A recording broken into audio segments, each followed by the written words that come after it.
Épisode sous la terreur. C'était à la terreur, au tribunal de sang. 4 noirs citoyens traînèrent une enfant. Elle venait d'entrer dans sa 16e année. Et quand devant le juge, noble, grave, étonné, elle se tint debout sans trembler ni pâlir, la tête un peu penchée en arrière, et si belle qu'on eût cru voir un ange allant ouvrir son aile. Les nombreux assistants sentirent tout à coup dans leurs armes de tigre un frisson de pitié.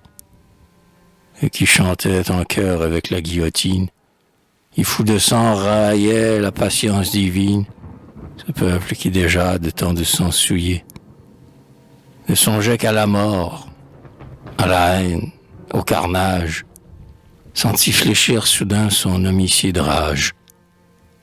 Il devint presque honteux de tenir en sa main cette fleur qu'il allait trancher en son matin. Elle, dans l'incertain, semblait poursuivre une ombre. C'est que son fier regard dans cette salle sombre revoyait tous les siens tomber sur l'échafaud, comme elle en cette salle ayant passé tantôt. Enfin, le juge infâme, en courroux de sentir, pour la première fois la pitié le saisir. « Citoyenne, dit-il, tu es la République, mais le peuple est bien grand. Malgré ce crime inique, il te laissera vivre et libre, si tu veux, crier « Mort au capin !» Sur tes noirs cheveux, poser ce bonnet rouge.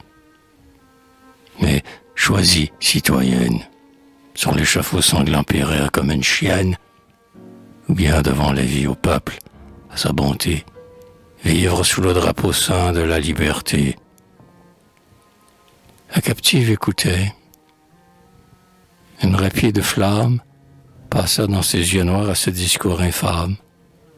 Puis après, noble, calme et maîtresse de soi, elle dit fièrement « Dieu protège le roi ».